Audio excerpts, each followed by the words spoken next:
Przemek, thank you so much for taking the time to talk with me today. Thank you. You've just come off the stage and you gave us a fascinating presentation on Google Enterprises. Now, a lot of us really just know Google from our own personal search functionality. Explain to me how the company is set up today. So we are divided into three major divisions, if you like.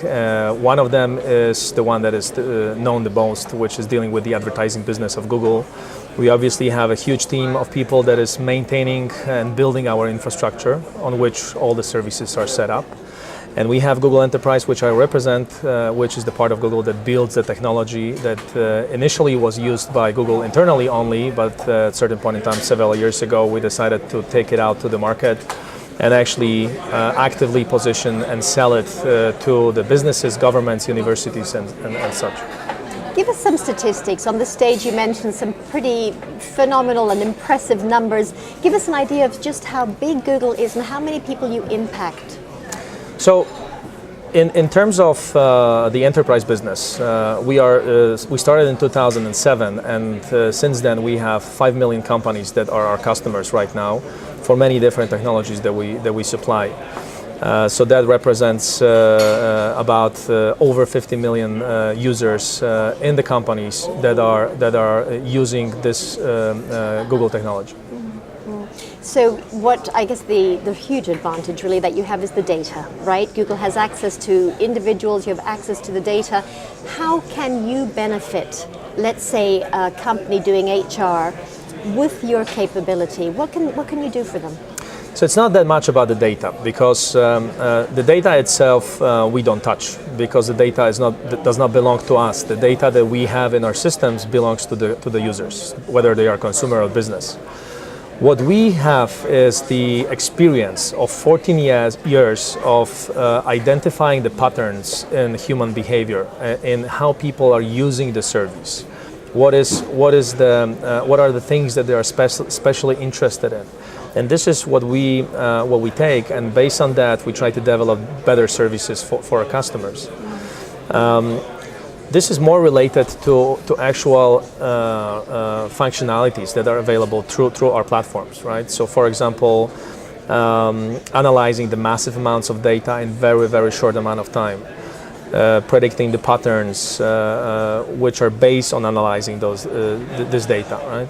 So if you're asking about the HR outsourcing, we have a lot of products in our portfolio that are allowing many different companies on many different profiles to actually build their own applications, host them, and use the immense infrastructure that Google has to be more agile and much faster in the response to their customers. And how would this play out in terms of cost compared with, say, a traditional outsourced provider? This is something we never measured because we are not really in the outsourcing business from that perspective. But if you look at the perspective of a lot of our customers are moving from the in-house technology that they have built over the last 30 years using the traditional model. What we are doing right now, we are convincing them and helping them move to our cloud services so that they can see the difference not only in the cost structure but also in the abilities that they wouldn't have otherwise. But if you're asking about the comparison of the cost structure, so the traditional model is 15, 16 times more expensive than what we are proposing in some cases. But there's a fee for your service. Of course, yes. Of course there is a fee, and all our services are based on the monthly or annual fee, so the costs are completely predictable. So it's no different from any other outsourcing option out there.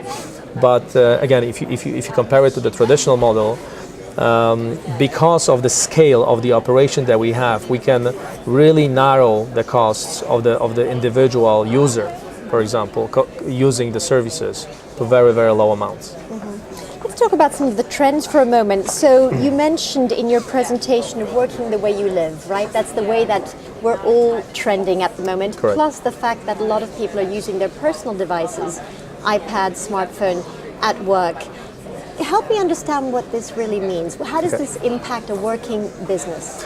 So if you leave work and you are a regular consumer, you have access to all those beautiful services, starting with search, going through the online shopping, online banking, movies, purchasing, doing all the things online using the cloud services, which not many people actually realize. And everything happens in milliseconds. Everything happens very fast because we have respect for our private time, right? Then we move back to the office, and in vast majority of the cases, we are completely cut off from all of those beautiful services. So what people started to do is they said, okay, if I cannot do this using my tools that I have at work fast enough or productively enough, I may look for some alternatives, right? So people started to use their own tools, the consumer tools, whether those are devices or consumer services, to do their work. Because there's much more agility and they can do it in the way they really like and use in their private lives. In their private lives, they make choices. Nobody tells them what to do and which service they use. They use the services that they like. So this is what they want to bring back to work. And that's, and this is this phenomenon and the trend that we see right now, that on average 53% of employees worldwide are using some kind of consumer technology to do their job, which is creating a lot of additional problems for the employees, because how you actually allow people to bring, for example, their own devices to work and secure them in the way that you have a guarantee that a sensitive company data is not going to leak out somewhere. Sure, but companies have found ways of getting around that, right? That's correct, Yes. and that's part of what we help with as well. Do you think it's feasible? Because I completely understand what you mean. We at work, we're dealing with, in some instances, dinosaur systems, and they're slow and they're unattractive. And we leave work and everything's fantastic. Do you think it's really feasible that one day the working environment could be as quick and as, let's say, attractive to work with as the environment we're used to from a personal point of view? So what you're talking is about what the work in the future would look like. Yes. So in my lifetime, I hope. Right. At Google, we believe that it's possible right now. And we have companies that actually embrace that concept and are moving through that cultural change, because it's not only that technological change, but it's also a cultural change.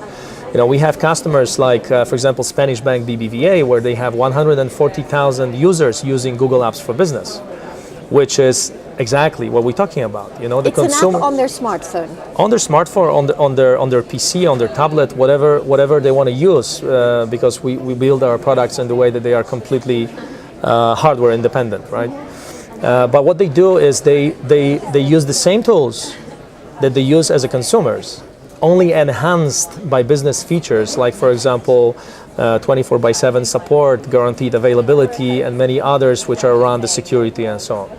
So that is happening right now, and if you look at the rate of adoption, since 2007, we basically do nothing but replace the old technology. Yeah.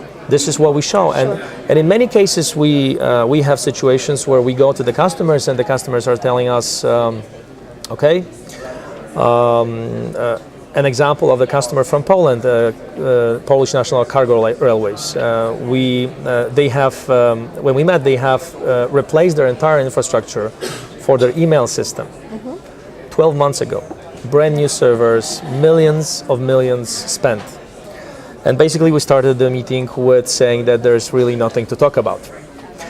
But we challenged them because we said that we know for sure that we can prove to them that the entire solution that we're proposing may be cheaper than the maintenance price, the maintenance cost of the solution that they have. And we proved that, and they became our customers. That's impressive. Yeah. So this is the level of difference that we are putting on the table. So not only, it's being increasingly difficult to defend the old traditional model. I have CEOs who are asking their IT directors, okay, so if this is true, if we can have this beautiful service for less than the maintenance on the old service, what are we waiting for? Obviously, it's not that easy in many cases, because there are many things that are connected within the infrastructure, right? But we find ways to do it. What are the biggest limiting factors? Say you go to a company, they're interested in theory, they buy into your idea and they want to leverage the functionality. What's going to stop the implementation? Stop. What prevents the implementation on their side? What are the hurdles that you just mentioned? Okay, I would say right now we still are fighting with about 70% of the problem, with the fact that the 70% of the problem stays in people's heads. Right? People just have a tendency to be very cautious about doing this, and this comes from the simple fact people are afraid of what they don't understand. Of course. I'll come back to the example of the bank in Spain. They have analyzed our infrastructure, our products and everything in terms of compliance, security and so on over the period of 10 months. Extensive work that they've done. And the result of this work was supposed to be a recommendation to the board of what to do. And they have recommended to the board to move from their internal technology to our technology in the cloud, because they said, and I quote, "We cannot build infrastructure which will be more secure than Google's." And it's just a matter of scale. And there are many customers that are telling us this. We simply, on the global scale, we can afford to put more security, more power into our infrastructure. And in the example of the individual company, however big they are, it's always something for something. They always have to go for compromises. Yeah. And that's what we propose. Forget about compromises. Use the power that we can give you, and concentrate on your core business. What's it like inside Google? So I imagine that you're applying all these amazing developments that you're selling to the outside market. What is your day like when you sit at your desktop? Give me an idea. So, at Google 1 year is 3 years, so it moves very fast. Yeah. We say that Google moves with the internet speed, which is much faster than the real world speed. So that's the first thing. Second thing, most of us, especially working in the management and sales, are almost always mobile. So we really do embrace and cherish the technology that we can use while we are mobile, because not only we use our mobile devices to get the information, but we can also use them both ways because of Google technology that we use, right? So we can not only read, but we can also create, collaborate with our friends while we are mobile. Mm-hmm. So we can do the work better together and faster, and that's part of the game, because Google is a different kind of company. We don't operate under standard operating models like some of our competitors, for example, or other big technological companies. We have very limited resources. We work very closely with our partners, and that's why we have to be mobile all the time. Through which I believe we actually prove the point that we can be very successful and even more successful than the traditional model, using those tools that we use. But in terms of, for example, the search functionality, the predictive functionality that you talked about on stage, those are some fairly mind-blowing concepts. Again, just to come back to it, within your job, at your work, at your desk, how is some of that playing out? So it's all about being creative when you talk to the customers, what they can do with the technology, right? So I mentioned the example of the highway sensors, which are feeding our systems with the data, which then is analyzed and can predict patterns on how the highway traffic is going to behave. That's one example. The other example that we are in discussions with one of the customers, which is a financial trader, financial broker. And based on massive amounts of data that they have gathered over years, they would like to run analysis on top of that and predict patterns on what can happen with a stock, for example, right? So those are creative ways of using this technology, and this is what we in our day-to-day life have to come up with in terms of ideas to talk to our customers about it and get their interests in what we can do. And what about, so I would never have thought of Google as providing an outsourced service, but I know you guys are probably looking well into the future, what's even behind this mountain? So beyond, once people assume this is a normal way to work, perhaps in 5 years' time, we have a number of companies operating with your functionality. What's the next big step that I'm sure you guys are already working on? Yes, so first of all, Google is extremely heavily concentrating on mobility. I think since 2008, there was a major shift in the way we build our products, and there's a very good reason for it. Actually, two reasons. Number one is the adoption of mobile services. Right? If you look 20 years ago, when the whole mobile thing was really starting in Europe, and you look at it now, everybody has a mobile, and we don't have it because someone told us to do it, but we just have it because it's convenient. We move more towards mobile space. So that's one of the reasons, because more people are using mobile than people that are using PCs right now, and it's growing. The other reason is that, as I said on the stage, we only have connected to the internet as a humanity a little bit over 1 billion people. What about the rest 5 billion? We need to work on that. And they will not use the technology like we know it. They will be most definitely mobile. And we have to deliver to them technology that will be very intuitive to them. Because in some cases you have lower education, for example, but it doesn't mean that you shouldn't be able to use the tools and services that will actually bring you up to speed and give you the benefits for your own personal good. So this is what we are moving towards. And if you see at the concepts that we have, like for example Google Glass, this is redefining how we interact with the services, with the web, with the internet. Describe it. What's Google Glass? Google Glass is a new way of is a new interface between us and our connected world, between the internet, right? So it's a device that you actually wear, like a glasses, with a little screen over here that no one else can see but you.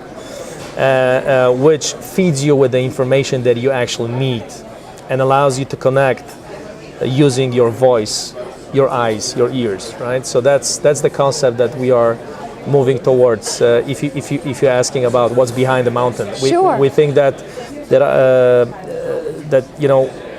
to make another quantum step forward, we have to redefine the way we communicate with the internet, with the services that we use. To be more productive, using our native interfaces. Yeah, of course. And at the moment it sounds like a science fiction to me, but it's real. That's how every idea started. At one stage you would never have thought you could communicate through Skype or on a mobile phone. So Google Glass is already here. We are right now in the prototype mode. We actually work with developers worldwide. So they use the product and they develop the services which will be available for that particular product to make our lives easier. That's the goal. Yeah. Can I loop you back for a moment to the shared services world? So I don't know to what extent you have been dealing with shared services practitioners in-house, but in effect, they're the people who are already internally summarizing or collaborating on the kind of functions that you're really enabling, I believe. So if you look at shared services which predominantly focus on HR or finance, are there specific examples of companies where you've already been working together, or where you think that it's a very obvious solution to collaborate with you? So you're asking if Google is using any of those? Yes. So we use outsourced services quite extensively. Look at our offices, some of our finance, accounting. This is all outsourced. Yeah. So we use it all the time because we actually embrace the ideas that we believe in, which is concentrate on your core. And finance or accounting, this is not our core business. Right, so we would rather leave it to the people who know it much better than us than to try to develop something on our own. Przemek, if I can end with asking you, can you provide 3 takeaways from your presentation today that would be of benefit to anyone listening to this interview who is again tasked with shared services or running an outsourced service provider? What can they take away from your position at Google that would help them to prepare for what's coming? Yeah, so what I would say is consider the options that are around you. I'm not only talking about Google, but in broader perspective, there are technologies that companies like this can use instead of developing their own, thus shortening the go-to-market cycle and being able to use to concentrate resources more on their core business, right? So I'm talking about building their features, their applications, which then they deliver to their customers on the outsourced platforms. So if they are outsourcing their services, then they should do the same with what they do internally, because it just simply makes sense and allows people to work much faster and concentrate on the benefits. So Google has great product portfolio in that respect, and I'll be happy to talk to anyone who would be interested in explaining to them how we can help. And I guess the other thing would be to really take advantage of what's happening out there in terms of the trends that Google believes in terms of the mobile, social, and the cloud, and what it brings as an opportunity, and how to embrace it. Those are trends that we really, as Google, do understand very, very well, and we can help in many cases transform it into the business of our customers. In this sense, this would be shared services providers, for example. Thank you. I look forward to tracking how this develops, and perhaps you'll come back and talk to us again in a year's time. I hope. Thank you very much. Thank you, Przemek.